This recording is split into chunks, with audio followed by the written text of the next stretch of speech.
Hello everyone. I decided to record a shorter version of my talk on natural immunity because the original talk turned to be so long that I'm afraid nobody's going to watch it. And it's quite technical and I'm afraid it's boring. So this will be like a shorter summary. As I already said, I'm recording this talk because I think that proper lessons were not learned from this terrible case. Because if you think that replacing Fauci and Collins with Kennedy and Jay Bhattacharya is gonna somehow magically fix the problem with academia and all this health sciences, you are wrong. And I hope that by the end of this video, everyone will understand why. First of all, let me again show you the video, which I really like. Of what happened, how this narrative even emerged. Basically, we have an admission of some of the top bureaucrats from FDA that the idea that natural infection doesn't count was entirely made up by them for some technical reasons. Prevent me from getting serious disease. Yeah, Therefore, I don't want to get a vaccine. There's every reason to believe that natural infection would prevent against serious disease. And the data came out fairly soon showing that that was true. But so the administration, I think for more reasons having to do with bureaucratic concerns, because it's added another layer. You had to now prove that you were naturally infected. You could probably buy, a PCR positivity card off the internet. So you really would have to show that you had antibodies to the viral proteins, and that was just another layer that they just didn't want to consider. So they knew that it was true, that natural immunity was effective in preventing serious illness, and therefore individuals who had already had COVID had no need for the vaccine. But because of bureaucratic concerns and it adding another layer, this was the reason why they didn't tell anyone about it. Yeah, so bureaucratic concerns and here there is a little bit more of that. There's a concrete meeting, you'll see concrete names of First two there, listen to this. In February of 2022, I was asked with 3 other immunology virology types to participate in a conference call about whether or not natural infection should count as a vaccine. In other words, for those areas that were still mandating vaccine, which was many in early 2022, whether they should be able to say, look, here, I was naturally infected here. This should serve as my vaccine card. And that meeting was held with Rochelle Walensky, Tony Fauci, Vivek Murthy from the Surgeon General's office, and Francis Collins.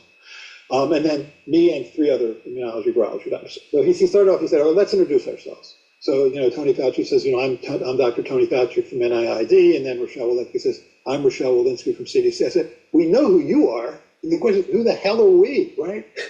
Yeah, they probably didn't need to introduce themselves. In any case, we voted on it, and it was sort of 2-2, basically. I mean, I was one of I think natural infection should count for obvious reasons. I mean, actually, you're making an immune response to all 4 viral proteins. You, in many ways, make a broader cytotoxic T-cell response. I think you're better off in many ways. The problem with natural infection is it's misnamed. It should be called survivor-induced immunity because not everybody lives with a natural infection. So, Yeah. That was. I wish we had then immediately gone to the press and said, look, here's the conversation we just had. Here's the conversation that we went back and forth on this. Because while we all basically agreed, I think that it should count, that the question was bureaucratically, would it work at a time when people could just go on the internet and say, look, I've been naturally infected and get out of it. It's just, it became a bureaucratic issue. Okay, so we see who are the key figures in this conspiracy and what they've done. You see Rochelle Walensky, CDC director, Francis Collins,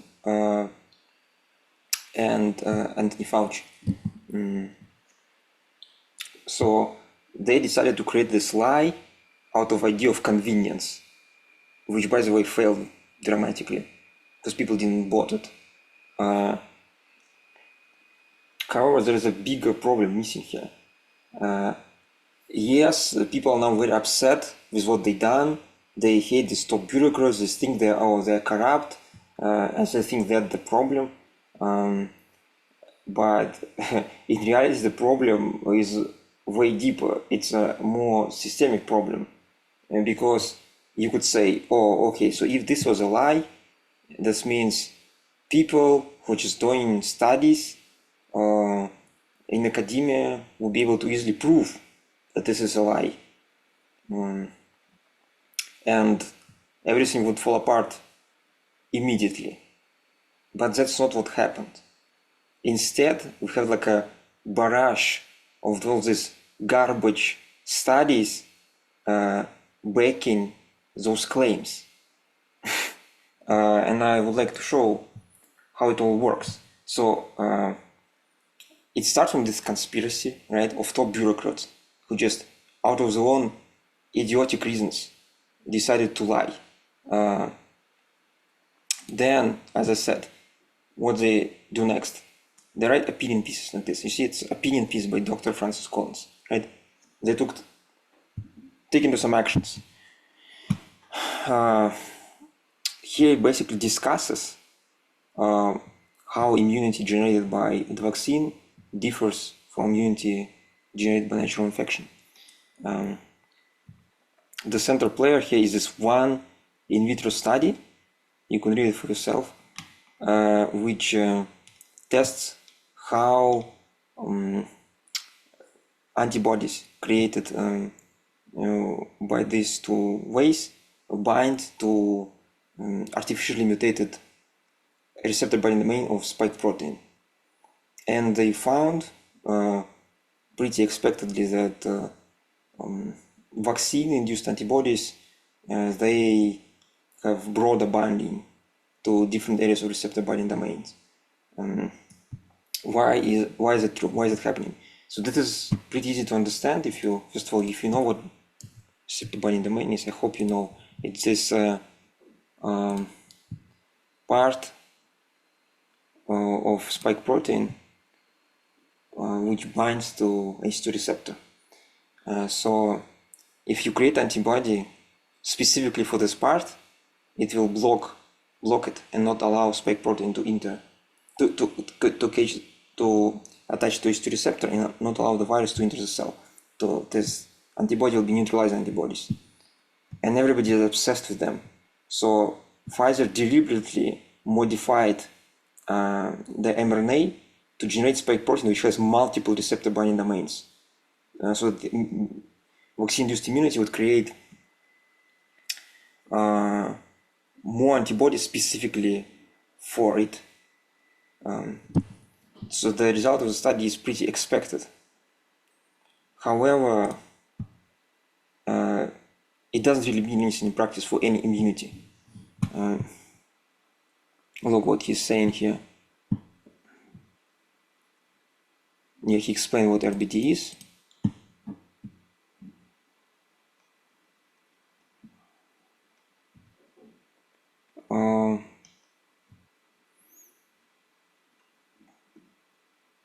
Yeah, there's the summary of the summary which I gave you, the resulted summary which I gave you, and then he makes this conclusion. These findings suggest that natural immunity and vaccine-generated immunity SARS-CoV will differ in how they recognize new viral variants. What's more, antibodies acquired to cell with the help of vaccine may be more likely to target new SARS-CoV-2 variants potently, even when the variants carry new mutations in RBD.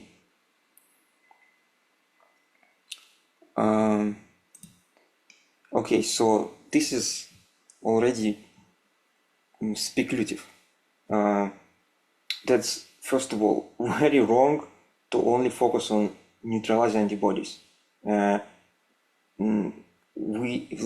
goal of antibody is actually to attach to the virus, coat it from all sides, and make it a target for our immune system cell, for our T cells.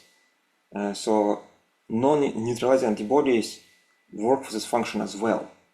And again, that's not the second problem here is to focus on antibody levels only. Like we need to have enough T cells to do this job.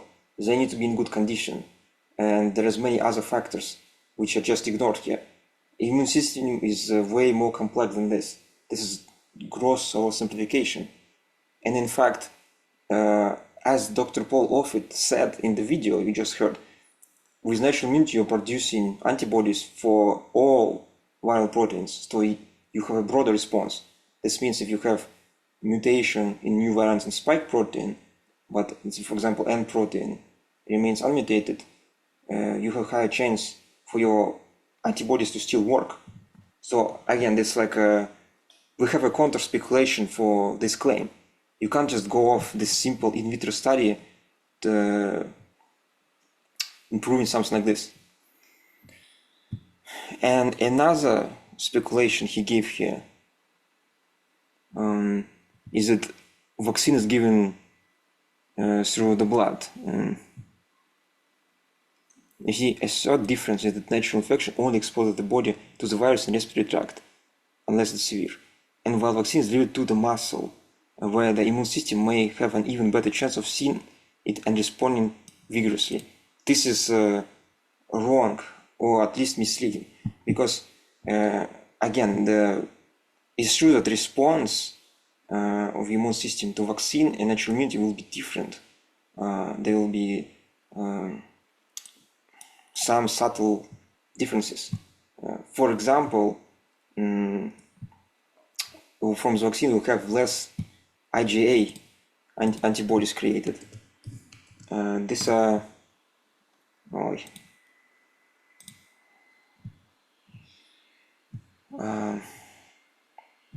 they play a crucial role in mucosal immunity, acting as first line of defense against pathogens at surfaces like gastrointestinal, respiratory, and genitorial tracts. Right. So, for example, they sit in your nose lining, mouth lining, right, and they fight off the infection when you inhale it.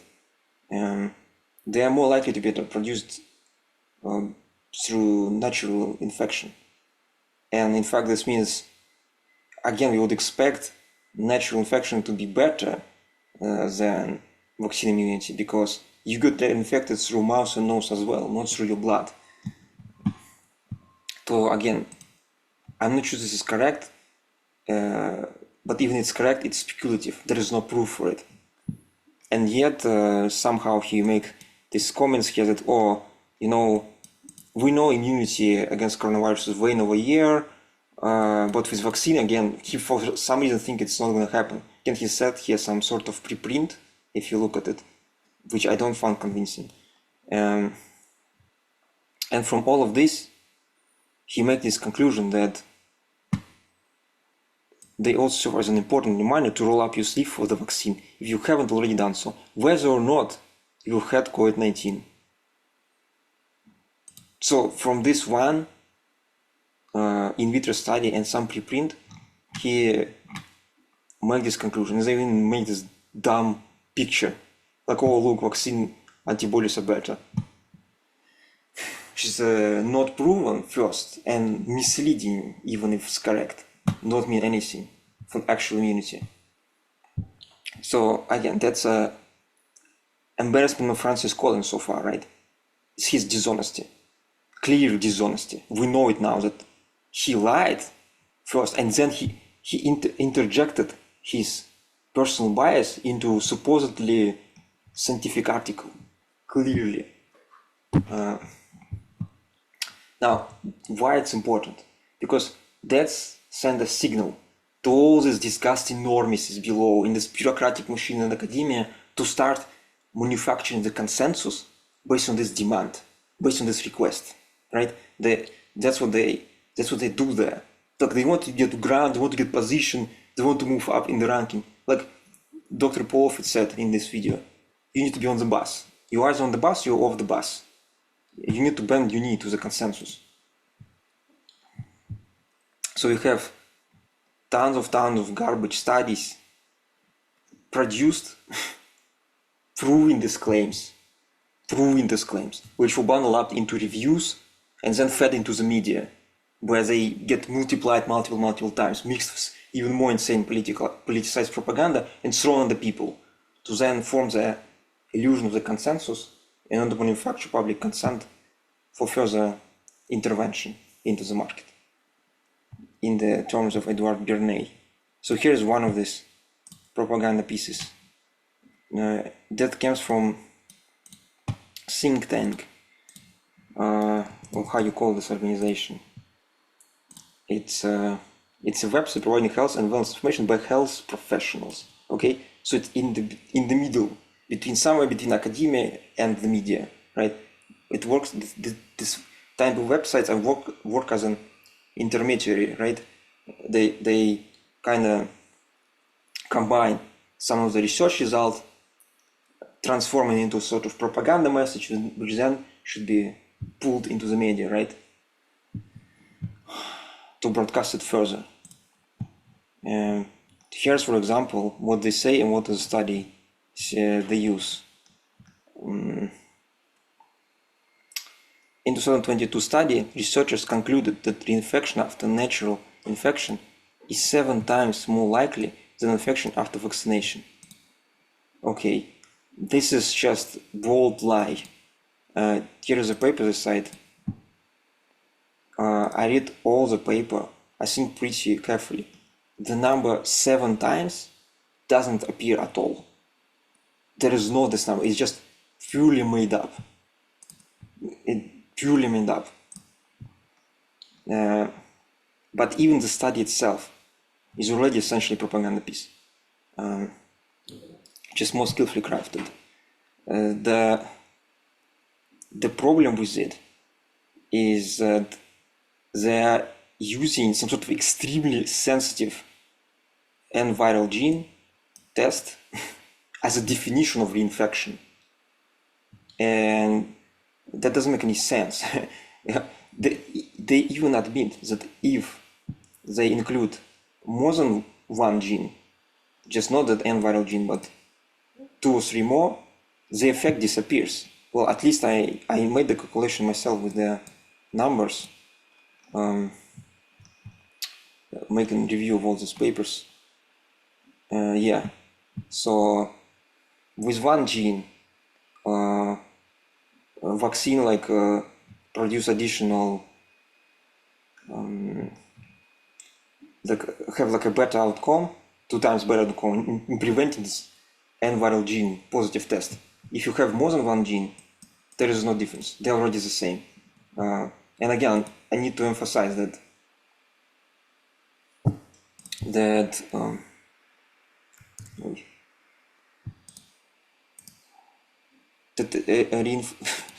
this positive test, even with 3 genes, doesn't mean actually symptomatic reinfection.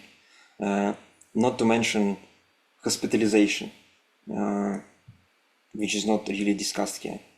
And again, they're also testing vaccine on a short period of time where it still could be effective against symptomatic disease, not really longer. And the reason why I think that this test is garbage and oversensitive is because if you look at the numbers in the table, for duration of infection for each individual and times between infection and reinfection, they're just completely ridiculous. For basically healthy young nurses and clinicians, we are getting what duration of first infection. I don't know, first of all, you need to add units in your tables, but if it's days, you have 77-day long infection, 154 days long infection. It is nonsense. And time to second infection, 43 days, 34 days. So in less than a month, the person got sick again. I don't think it's true. It's clearly test, just, it's sensitive to the reactions and garbage. Maybe was something left there for months. I don't know. I don't think it's something weird. And look, what did they write in the discussions? That they proved the probability of infection after COVID-19 vaccine is lower than after natural infection. No, that's not what they proved. Because, well, infection is defined as bizarre test. And again, if you make the test a little bit less sensitive by requiring 3 genes, the result is gone. So this is entirely dishonest study. And it's shocking that even cited in even in a more dishonest way.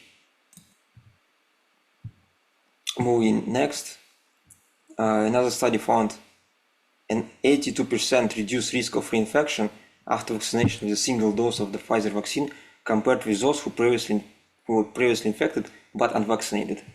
These results reflect data from Delta variant, but the Omicron variant was not included in the study. So here they are comparing, they're trying to discuss the question of necessity of additional dose on top of your infection. Whether, you know, infection versus infection plus 1 dose will make you better protected. Well, again, I think I did the calculation myself.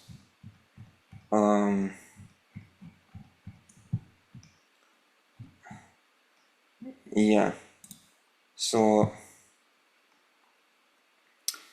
the answer is basically that both numbers, reinfection with vaccine, reinfection without vaccine, are already of that order. So basically, you know, like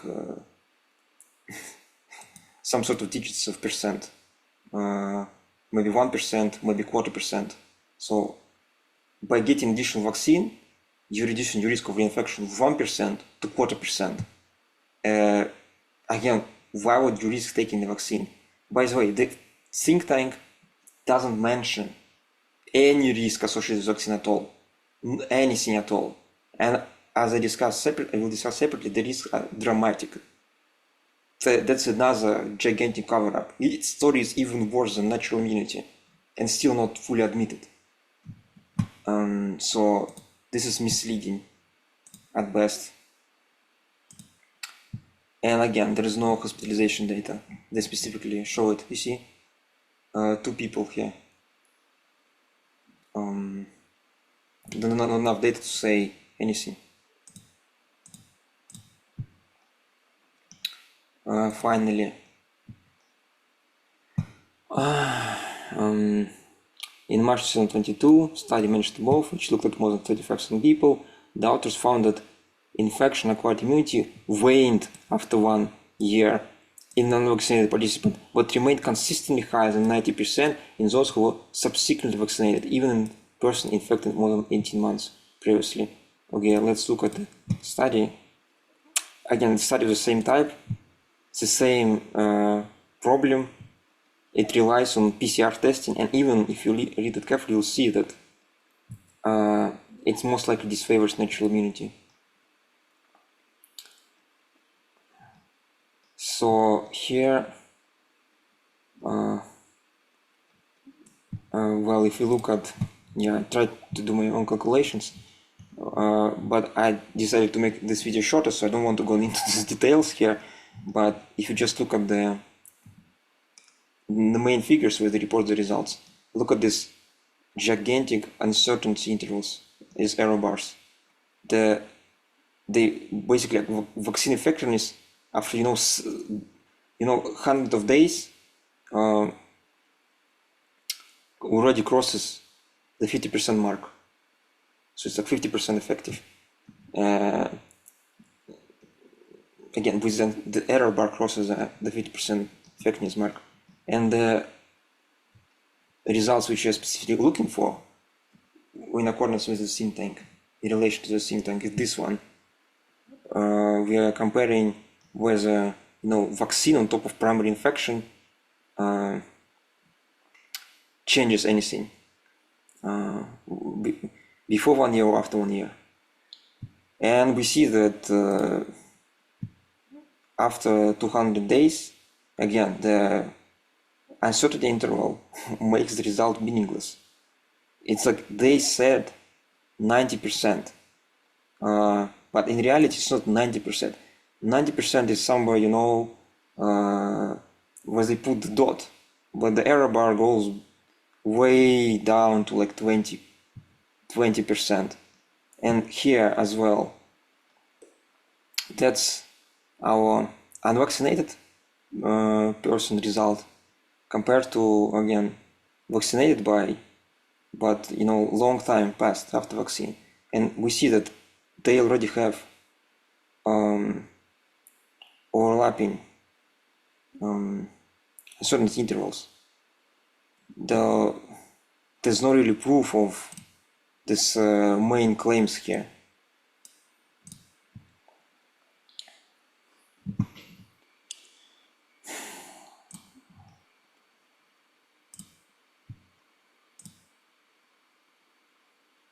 So I think it's somewhat misleading to say something like this.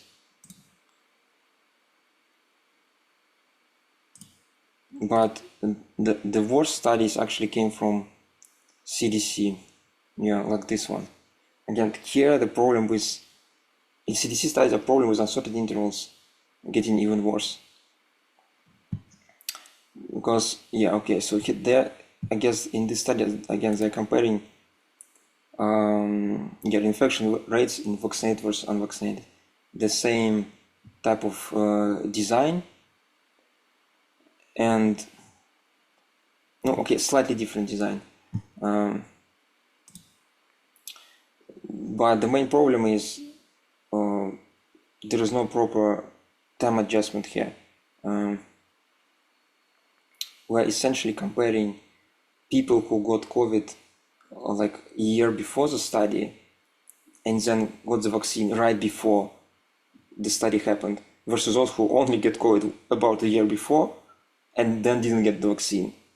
And again, we're comparing, I think, again, PCR test, right? I forgot already. Yes, PCR testing again. So not even symptoms.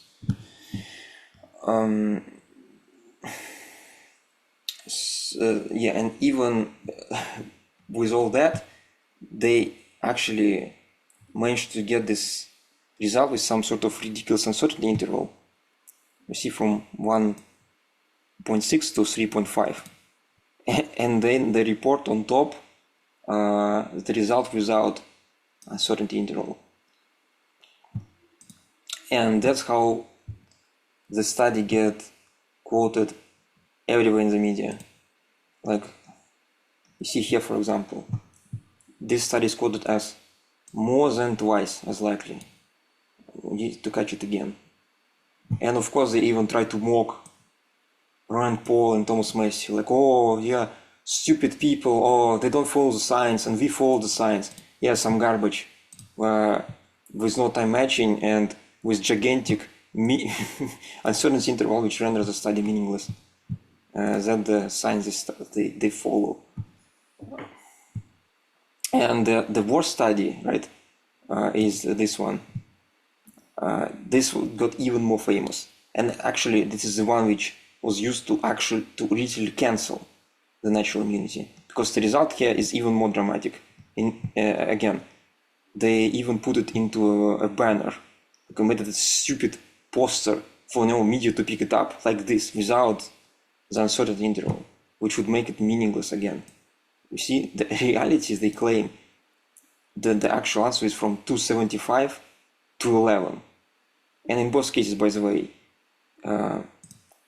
here and here, if I just take the raw data and make like a naive estimate, I am here getting somewhere some answer on the bottom end of this uncertainty interval, and here I'm getting something even smaller. So I don't know how much I need to manipulate with data to get something like this. But this study is actually even worse. I don't know whether media even mention it, but you see, this is a study done not on general public. The study is done on people who were hospitalized with COVID-like illness, not COVID, basically.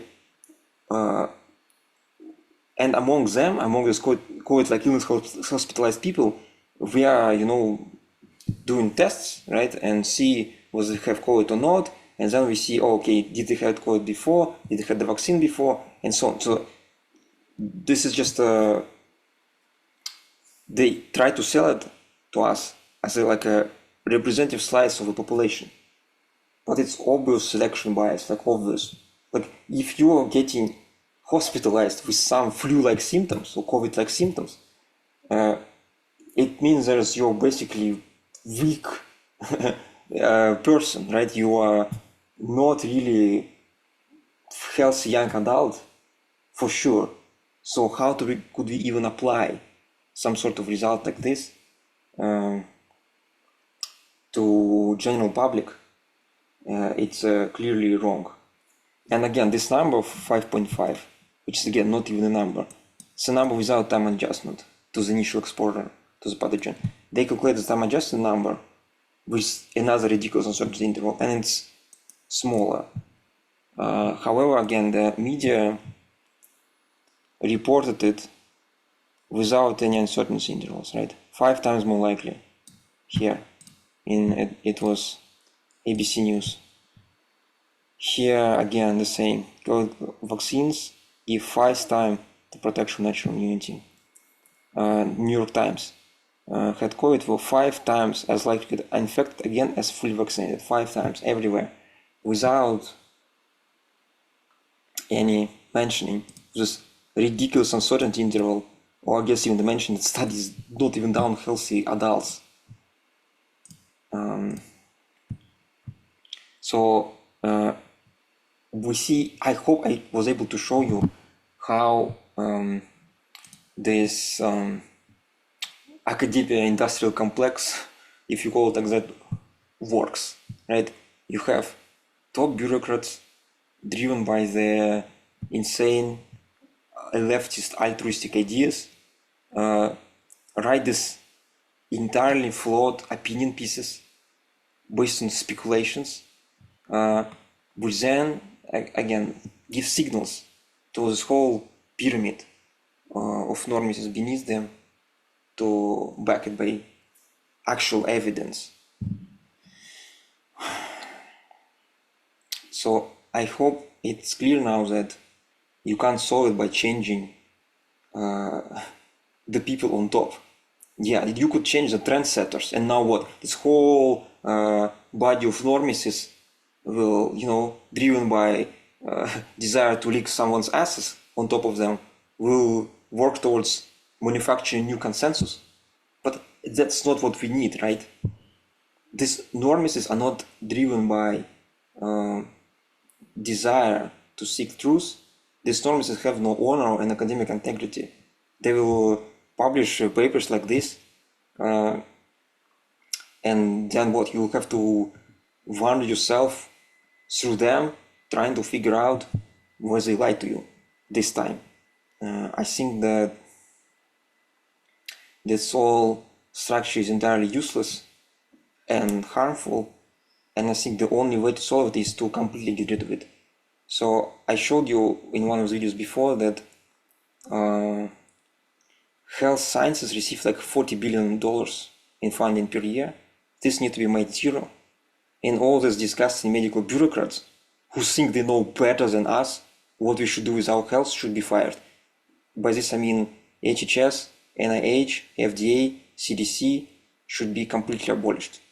And their functions, if any, should be replaced, should be taken over by the free market. That's the correct message.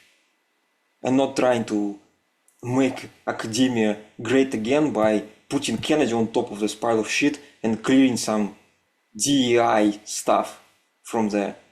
You see, there was no DEI stuff here anywhere. It's not about DEI at all.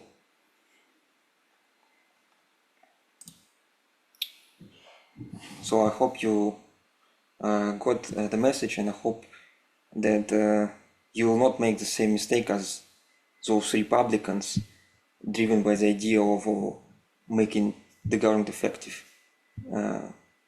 Planned economy, which what this academia is, could not be effective.